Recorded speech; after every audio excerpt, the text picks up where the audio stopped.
What's up, everybody? Did you know that ESPN has been running a scandal against the Sports Emmys for over 3 decades? Yes, 3 decades. Falsified documents, giving alias names, and also getting trophies, getting Emmy Awards that they did not deserve. We're going to unpack this all in just 1 second. ESPN trying to defraud the Emmy Sports Arena. Now here's the title. ESPN apologizes for nearly 30-year scheme to defraud Sports Emmys. Some members of our team were clearly wrong. Now, if you ask me, that's not an apology. That's a prerequisite to that's being accountable for that's not an apology. That's not asking for forgiveness. That's not an apology. So I beg to differ for what this says. Now let me read to you the exact words in this article about this heinous crime by ESPN that's not being carried, it's not being reported as such, but this is a crime. ESPN has apologized to the organization that administers the Sports Emmys Awards for submitting fake names and categories where they were not eligible to win. Listen, we expect this maybe from grade schoolers and things like that, but not from big billion-dollar companies that lacks fidelity and character and allows the people that the people that make ESPN who they are. We're looking for truth. We're looking for great recaps that are truthful and in alignment with what really happened. And you're sitting here defrauding, getting fake, accolades. Come on, now that doesn't even sound right. So here's the thing. ESPN has apologized to the organization and administers the Sport Emmy Awards for submitting fake names and categories where they were not eligible to win. Here's the thing. Wow. Some members of our team were clearly wrong in submitting certain names that may go back to 1997. Wow. Listen, 1997, are you serious? We talking 3 decades here in Emmy categories where they were not eligible for recognition or statutes, the network said in a statement Thursday. So the network is just verbalizing what happened. That's not an apology. That's almost desensitizing us, the people who make ESPN who they are, who support ESPN through viewership. It's making us become desensitized to this lack of character and leadership throughout all of these entities in America. So here's the thing.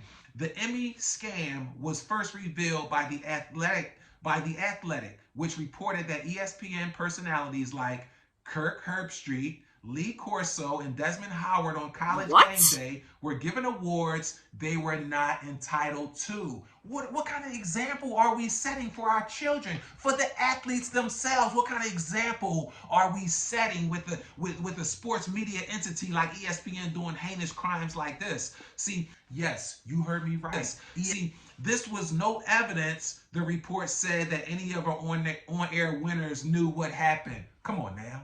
How are the winners not going to know what happened? How are the winners not going to know that that's an alias, but I'm getting the award for it? Come on now, this is crap. The National Academy of Television Arts and Sciences, which administers the Sports Emmy Awards, discovered the fraud through an investigation which led to ESPN doing its own probe. We don't trust your own probe, the in-house probes. We don't trust none of that. You're cheating, and you need to be held accountable for it. Here's the thing. A statement from the Academy said it found several fake credits submitted by ESPN to multiple Sports Emmys competitions.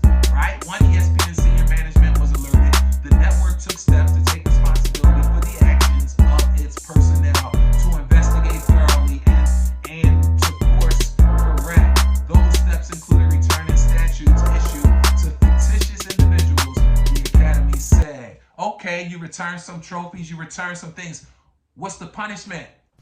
All right. What's the consequence of committing such a heinous crime on the backs of the people who support you through viewership? In fact, hear for yourself the interview that was conducted about this heinous crime.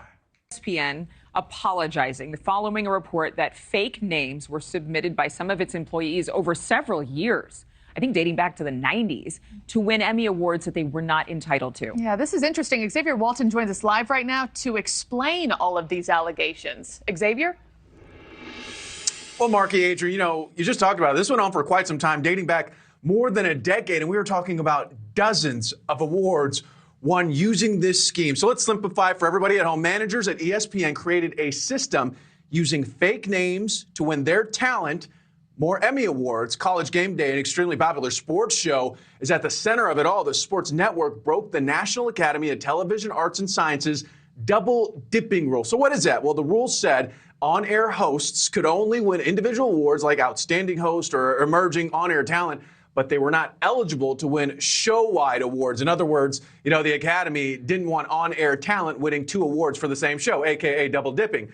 So if the show won, producers and other behind-the-scenes staff members would get awards, but not the hosts. All right, so to bypass that rule, ESPN changed the talents' names for show-wide submissions so that they could win. Here are some examples of what the Emmy organization themselves called fictitious names. So Kirk Herbstreit, his name would have been submitted as Kirk Henry. Lee Corso was Lee Clark. Sam Ponder, Stephen Ponder. Desmond Howard was Dirk Howard. The pattern, same initials, right? And then similar names to the actual hosts. The Athletic says ESPN managers would change the names once they received the trophy before sending that award to their talent. It's the executives that put together this scheme. And by the way, they may have done it with best intentions to try to give award statuettes to their talent, but they cheated. They lied, and that's wrong. So, yeah, it's a pretty big indictment about the motivating factors for a lot of television executives, especially at ESPN. I only had one question.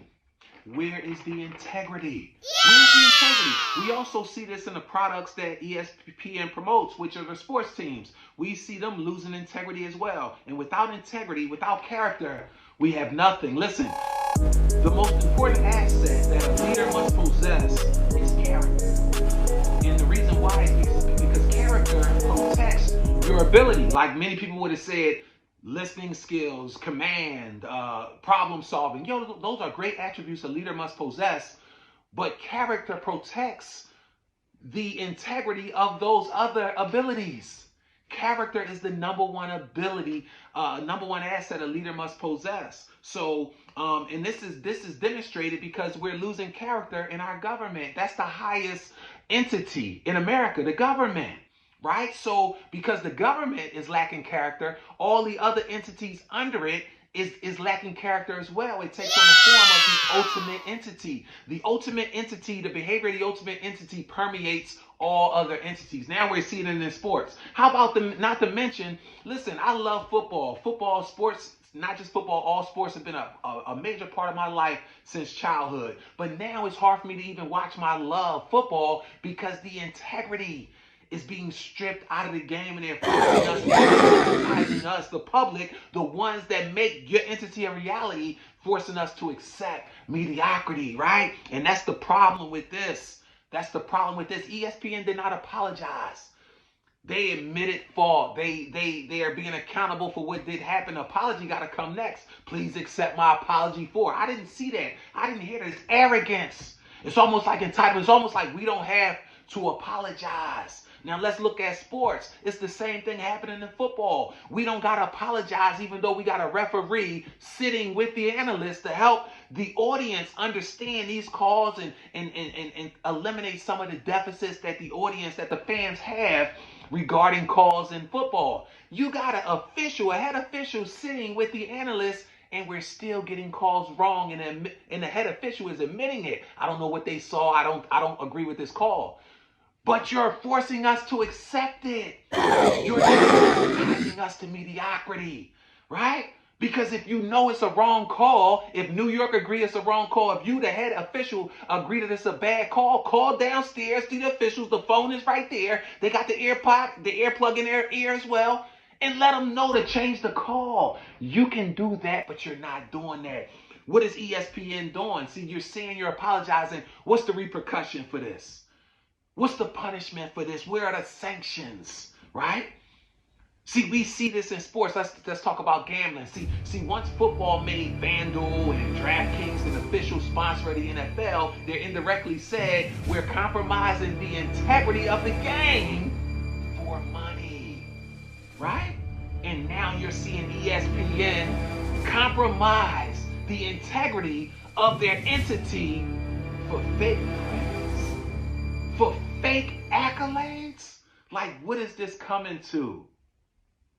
Where is the integrity? ESPN, you got to do better. And we need We need to demand that ESPN does better. Stop watching it until they do better. Stop watching ESPN until they do better, until they raise the integrity of what they're reporting and raise the integrity of their behavior. Until then, stop watching them. Yeah! Right? You are the fan. You control that incident. You don't have to watch it, right? We need to get character back in leadership.